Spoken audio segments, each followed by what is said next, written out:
Hello friends. एक मेरे भाई ने कमेंट बॉक्स में कमेंट किया था कि खून की कमी के बारे में मैं उसको कुछ बताऊं उनको। तो मैं वही टॉपिक पे आज लेके आई हूँ कि आपको खून की कमी के बारे में जो एनीमिया की बहुत प्रॉब्लम है, बहुत सारे लोगों में देखी जाती है। ज़्यादातर कि हमारा ही बहुत सारे पेशेंट एडमिट होते हैं एनीमिया के, जिनको हमें लास्ट में ब्लड चढ़ाना पड़ता है। तो उसकी वजह क्या, उसके कारण क्या, उसके लक्षण क्या और उसमें हम क्या क्या डाइट ले सकते हैं और कैसे उसका इलाज करवा सकते हैं, कैसे मतलब हम उसको पूरी तरीके से ख़त्म कर सकते हैं, उसके बारे में आप लोग को पूरी वीडियो में बताऊंगी। आप वीडियो में अंत तक बने रहें। तो शरीर में खून की कमी के बारे में मैं आपको बता रही हूँ। तो इसकी वजह से क्या होता है, कभी कभी ऑक्सीजन की सप्लाई भी धीरे धीरे कम हो जाती है खून की कमी की वजह से, क्योंकि कम खून की दौड़ान है जो ऑक्सीजन सप्लाई को पूरे बॉडी में ले जाती है। और इसके प्रकार तो बहुत सारे हैं, जैसे कि विटामिन B12 की कमी हो जाना, फॉलिक एसिड की कमी होना, या फिर कभी कभी ऐसा होता है कि किसी किसी को ब्लड कैंसर भी हो जाता है, जैसे कि आरबीसी उसकी ब्रेक डाउन हो रही है या फिर बोन मैरो में अच्छे से बन नहीं रही है, तो भी खून की कमी हो जाती है। उसके कारण क्या हो सकते हैं, जैसे कि आप प्रॉपर डाइट नहीं ले रहे हो, आप खाना अच्छा नहीं खा रहे हो, हरी सब्जियां वगैरह नहीं खा रहे हो, है ना, आयरन की कमी है, फॉलिक एसिड की कमी है, या फिर आपको कहीं कोई खून निकल रहा हो शरीर से, जैसे कि आपकी कोई सर्जरी हुई हो या चोट हो। बहुत सारे लोग को बवासीर भी हो जाती है, उस वजह से भी धीरे धीरे खून की कमी हो जाती है। और कभी कभी ऐसा भी होता है किसी को, या बच्चे हैं उनके पेट में कीड़े पड़ जाते हैं, लंबे समय तक पड़े रहते हैं, पेट साफ नहीं होता, उसकी वजह से भी धीरे धीरे खून की कमी हो जाती है। उसके लक्षण क्या है, अगर खून की कमी है तो आपको ये सारे लक्षण दिखाई देंगे, जैसे कि आपको थकाई लगना, मतलब आप जल्दी से थक जाते हो, आपकी सांस फूलना,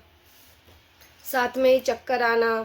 और आपको कमजोरी महसूस होना है, आपकी जो स्किन है वो पीली पीली हो जाएगी, पीलापन दिखाई देने लगेगा आँखों में भी और आपके स्किन पे, हाथ पैर ठंडे हो जाना, और जल्दी जल्दी नाखून का टूटना भी एक खून की कमी का संकेत होता है। अब इसकी जांच के लिए अगर आप हॉस्पिटल में आओगे तो इसके लिए बहुत सारी जांचें करवाई जाती हैं खून की, जैसे CBC है, HB, वो बहुत सारी, वो तो मेडिकल इशू हैं जो एक डॉक्टर आपको खुद ही प्रिस्क्राइब करेगा जांच के लिए कि उसके लिए कौन कौन सी जांच करवाना है ना। उसमें LFT RFT है और HB है, B12 का लेवल देखा जाता है। अब हम आपको बताते हैं, अगर ऐसा कुछ आपको लग रहा है कि आपको थकान महसूस हो रही है, या चक्कर आ रहा है, या फिर सांस फूल रही है, चलने में आप कमजोरी महसूस कर रहे हैं, तो उसके लिए आपको क्या लेना चाहिए, क्या खाना चाहिए। तो खाने में आप नॉर्मली घर में, सबके घर में गुड़ और चना मिल जाता है, आप गुड़ है, चना है, ये आप अपने डाइट में शामिल कर सकते हैं अपने खाने में। साथ में ही आप पालक है, सरसों है, मेथी है, अब तो सर्दियाँ आ गई हैं तो मेथी के पत्ते वगैरह जो मिलते हैं, पालक के पत्ते मिलते हैं,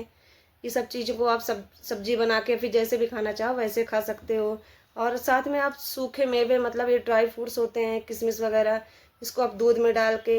और रात में गला दीजिए और सुबह खा लीजिए, ऐसे खा सकते हैं। अनार है, विटामिन C में आप कुछ खट्टी चीज़ जैसे नींबू है, अमरूद है, अनार है, ये सब चीज़ें ले सकते हैं। फॉलिक एसिड भी आप ले सकते हैं, फॉलिक एसिड आपको हरी सब्जी में, पत्तेदार सब्जियां जो है उसमें मिलेंगी, मूंगफली है, सोयाबीन है, इन सब चीज़ों में मिलेंगी। दूध है, पनीर है, और जो खा सकता है अगर नॉन नॉन वेजिटेरियन है तो वो अपना अंडा, मछली जो भी आप खाते हैं वो भी अपने डाइट में शामिल कर सकते हैं। पर अगर आपको खून की कमी है तो आपको क्या ध्यान देना चाहिए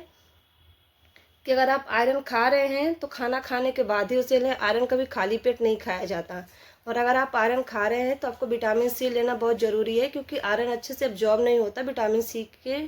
अगर विटामिन C प्रॉपर आपके बॉडी में नहीं है तो विटामिन C के लिए मतलब खट्टी चीज़ें, मतलब आप नींबू ले सकते हैं, अमरूद ले सकते हैं, ये 1 गिलास नींबू पानी आप पी सकते हैं अगर आप आयरन की टेबलेट खा रहे हैं तो। और साथ में आप अगर कोई प्रेग्नेंट वुमेन है तो उसको हमेशा अपने खून की जांच करवाते रहना चाहिए। लेकिन खून की कमी खतरनाक कब हो सकती है, खून की कमी खतरनाक तब होती है जब आपका खून का लेवल जो है, HB का लेवल, वो 7 ग्राम से कम होता है, तो फिर वो बहुत खतरनाक साबित हो सकता है आगे चल के। और ज़्यादा आपकी सांस फूल रही हो, आपको चक्कर बहुत ज़्यादा आ रहे हो, कमजोरी बहुत महसूस हो रही हो, या फिर आप बेहोश हो रहे हैं बार बार, तो ये आपके लिए एक खतरनाक, मतलब एक खतरे के साइन हो सकते हैं, खतरे के लक्षण हो सकते हैं।